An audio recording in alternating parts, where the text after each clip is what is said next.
y'all, Rene here. I am here today to put together a really fun scrapbooking kit.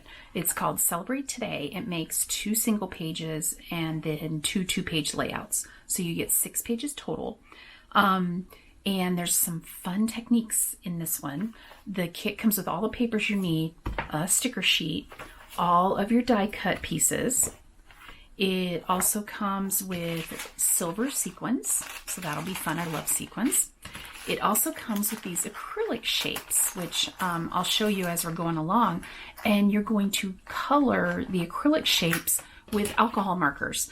Now we sell the Spectrum Noir Tri-Blends. I don't have them, but I do have a large collection of Copic markers, which are also alcohol markers. Another is just the plain Spectrum Noirs. Those would work. I believe that American Crafts also makes an alcohol marker. You just need an alcohol marker.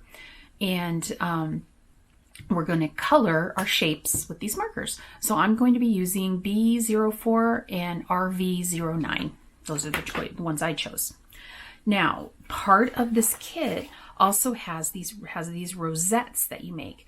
And I saw someone on our consultant page with this really cool idea for how to make those easily, and she used a canning ring. So I'm going to try that. We'll see how it turns out. So I've always had trouble making rosettes, getting them to lay properly.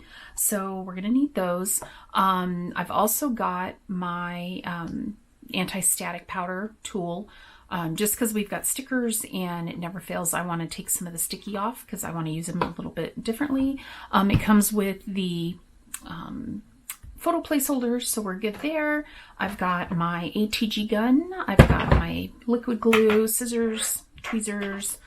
I think I have everything I need to get started. I've already pre-cut all my pieces. There wasn't a lot of cutting. The way that they have redone the kits, there's really not too much cutting that you need to do. So that's it, just this right here. There is some vellum. Now there's one thing that they said to do is outline each star die cut lightly with a pencil, then cut out with scissors. So I'm guessing there are some star die cuts and we're going to put vellum behind them. We shall see if I actually do that. I like to keep things kind of simple, and if I don't think it needs to be done, I won't do it. So there you go, make it simple. So I will go ahead and get started on this. I will put some music on, and then I will be back at the end to tell you what I think and any tips or tricks that I learned along the way. Enjoy.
Okay, this is a kit that if you want a kit that you feel like you've got your money's worth out of, this is the one.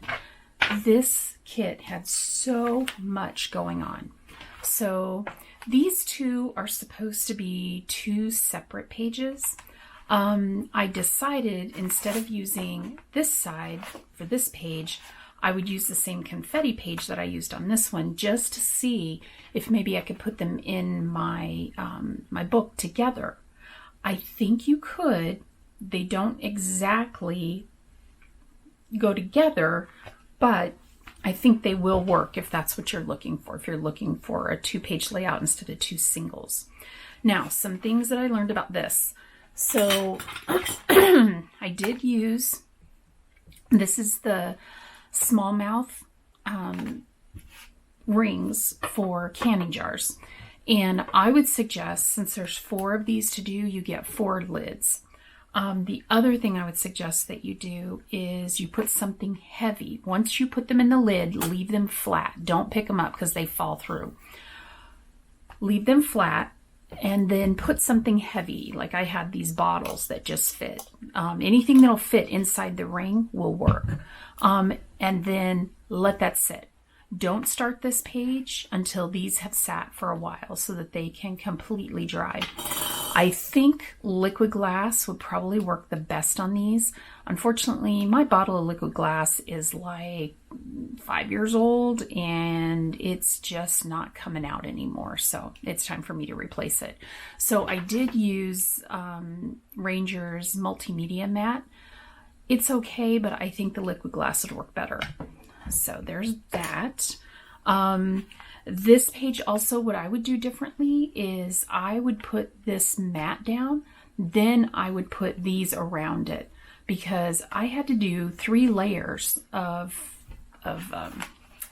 stuff to make it. I don't even know if you'll be able to see it. You can't see it. I had to use 3 layers of adhesive, of 3D foam adhesive to get it tall enough to where it wasn't caving in around these. So if you were doing this one, put these on after and put them outside of the photo frame. I think that'll just work a lot better. Okay, so what I learned on this one is you are making shakers. Well, I made the first shaker and it was kind of a pain to put that little teeny tiny foam all around. I'll tell you what, let me see if I have any. Our shaker window foam and acetate, that is so much easier than trying to make your own shakers. So after I did the first one, I thought, okay, you know, it's in a photo album. Nobody's going to shake my photo album, but I can create the other ones to make it look like they're shakers without having to deal with the foam. And so what I did was I glued down a bunch of sequins, then put everything together with the vellum and then the top piece. Another thing, when you're doing your vellum, don't use an ink pen. I used this Bic ink pen and it went everywhere. Luckily, I was able to cover up the big mistake on this one with the photo mat. Use a pencil. Use something that if you get it on there, you can erase it off. Let's see what else. Oh, the little acrylic shapes. They are really cute. I still have some left over. And I have one that I didn't use. I'm going to have to go back and see what was I supposed to use that on, because I can't imagine they would give you something this large and you don't use it. But otherwise, this turned out really cute. I really like it. Let's see. So the next one is a 2-page layout. This is what it looks like. And I really think these are so cute with the little fringe. Those were really fun. Overall, this one was really easy to make.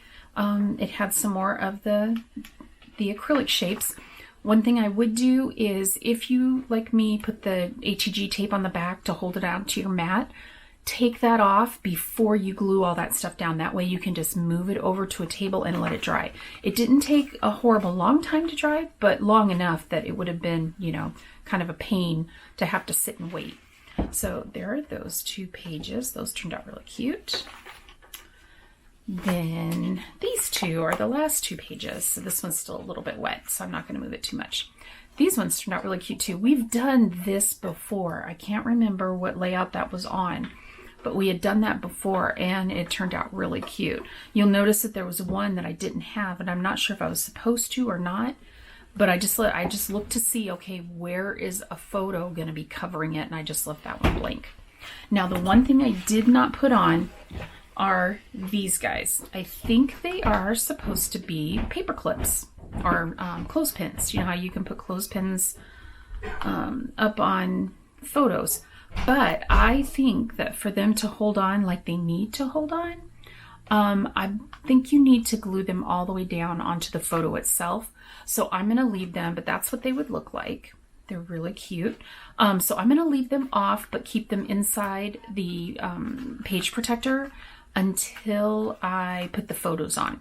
Now, these photos were also supposed to go underneath these mats, but that was going to be a big pain as well. So I thought, you know what? I'm just going to put them down and then I can put the photos on top. Let's see what else.